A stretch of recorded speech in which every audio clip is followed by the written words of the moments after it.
As harsh as it may sound, I kinda agree with the people who say Tom Cruise is the last movie star. Whatever you may think of the guy, the fact of the matter is he's the last living actor who can still consistently get general audiences to watch a movie just because he's in it. Cruise has a ton of great blockbusters to his name, but the franchise that truly turned him from promising young actor into global superstar has got to be Mission Impossible. And since 2026 marks the 30th anniversary of the first entry, I figured we'd take a look back at the movie that kicked off this Hollywood juggernaut. But first, if you enjoyed the video, please make sure to like, share, and subscribe. Let's get into it. Mission Impossible actually started life as a TV show back in the 60s. I never watched it, but evidently it was popular enough to get 7 seasons and eventually a billion-dollar movie franchise. Rather than adapting the show directly, the movie actually serves as a sort of continuation. Same world, different characters. And that's where it throws us our first curveball. We kick things off following the exploits of the Impossible Missions Force. It's a regular Tuesday for the team. Leader Jim Phelps and his point man, Ethan Hunt, are using cool gadgets, including the series' trademark disguises, to recover a list containing the names of every undercover CIA agent. We also get introduced to the rest of the IMF. There's the hacker, the infiltration expert, the surveillance expert, and so on. You really get the feeling these people have worked together for years. They're a well-oiled machine composed of some of the finest intelligence officers the US has to offer. Which makes it all the more surprising when they all die. See what I mean about a curveball?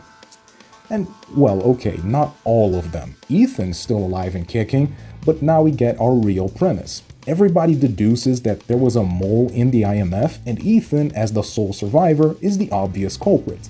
So now he has to escape the authorities and figure out just what the hell happened. It's a great first act, not because the deaths are especially tragic, I mean you barely knew these people. No, it's because the movie lulls you into a false sense of security only to pull the rug out from under you. They even do that classic trick where they cast recognizable actors so you assume they're not gonna die. From here on out, Ethan doesn't have a reliable team, nor does he have easy access to high-tech gadgets. He has to make do with whatever's left, and that's great because it makes Ethan the underdog. We're just as confused as he is, and we want to see him get to the bottom of this and clear his name. Partially because of the writing, but yeah, also because of Cruise. You don't get to become one of Hollywood's biggest stars without charisma, and Tom has so much of it he could bottle it and sell it. But one of his biggest strengths is knowing how to be a team player. Ethan's the lead, sure, but the supporting cast is allowed to shine on their own right. We've got our square-jawed leading man, so the supporting players are all rock-solid character actors. Jean Reno, Ving Rhames, and Vanessa Redgraves are all memorable. Is the female lead, Claire, the most interesting character ever? Nope. She's mostly memorable just for being drop-dead gorgeous, which, to be fair, has carried many a movie character. I'm not about to accuse the filmmakers of anything, I'm just saying that other than eye candy, Claire isn't exactly the strongest part of the movie. But what is the strongest part, at least for my money, is the directing. Mission Impossible feels like the work of a seasoned pro, and that's because it is. Brian De Palma is one of the greatest filmmakers of the 20th century. Scarface, Blowout, The Untouchables, my guy went on a decades-long generational run. Everybody always likes to glaze the split diopter camera trick, and yeah, it's pretty impressive. Basically, through arcane wizardry, the camera keeps both the foreground and background in focus at the same time. That lets your eyes wander and notice distinct elements all over the frame. Great technique, it became De Palma's signature for a while and he uses it confidently here. But the greatness doesn't stop at the camera tricks. De Palma, being an obvious fan of Alfred Hitchcock, knows how to craft suspense like the best of them. After the IMF team gets slaughtered, he uses tons of tilted camera angles to make you feel uneasy. He also understands exactly what information to give you and how to deliver it. And finally, the script gives him plenty of memorable sequences, which De Palma brings to life with aplomb. The most famous is probably the CIA infiltration. After Ethan gathers his new allies, the team has to infiltrate Langley using a mix of disguises, high-tech gadgets, and a little bit of food poisoning.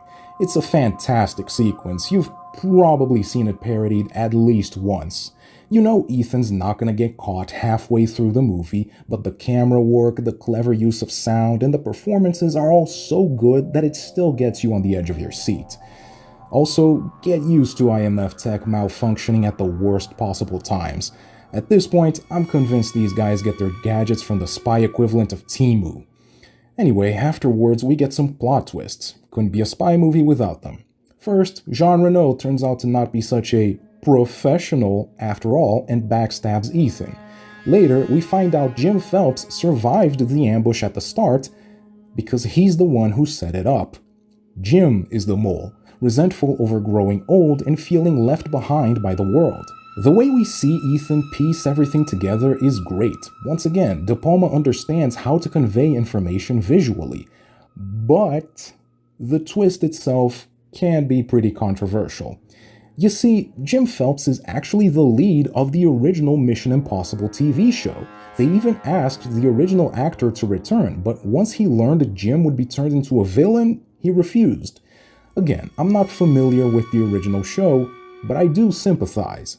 Back in the 90s, this wasn't such a common complaint, but modern Hollywood writers apparently think portraying old heroes as washed-up failures or secret villains is the apex of screenwriting. It feels tired at best and insulting at worst. I get why it's done, it's meant to show that the new lead is even better than the old guard, but longtime fans might understandably feel that this is wildly out of character for Phelps. Personally, I think it would have been smarter to just give the original actor a quick cameo as Phelps and then simply rename the villain. Same story, same twist, same character, but now you don't risk alienating fans of the original show. I'm not saying the twist ruins the movie, I'm just saying you're allowed to dislike it. Especially nowadays, when every other Legacy sequel seems addicted to doing this. Regardless, we end things with an explosive action sequence aboard a train, as Phelps tries to escape with the list and Ethan tries to stop him. We've gotten all the twists, we know what's going on, so now all that's left is some good old-fashioned explosions and near-death stunts. And I think the finale is another highlight, with Ethan jumping from the helicopter onto the train and barely escaping the blast. It's another pretty well-known sequence from the movie. It's exactly the kind of big blowout ending you would expect. And at the end of the day, Mission Impossible is extremely solid, tense, clever, and packed with memorable set pieces. Compared to some of the later entries, it's relatively small scale, but I actually think that works in its favor. Not having an insane budget means that the movie leans more heavily on tense conversations, mind games, and character work. And when you do get a show-stopping action scene, it stands out because you're not getting one every 5 minutes. I love the later entries, and they're definitely better as pure action movies, but I would still argue that this is the best straight-up spy thriller of the entire series. Your mission, should you choose to accept it, is to watch this movie. And those are my thoughts. What do you think? Have you seen the original Mission Impossible? Where would you rank it among the rest of the series? Let me know in the comments. And as usual, if you enjoyed the video, please make sure to like, share, and subscribe so you won't miss what's next. Because Mission Impossible isn't the only hyper-popular spy movie celebrating a big birthday this year.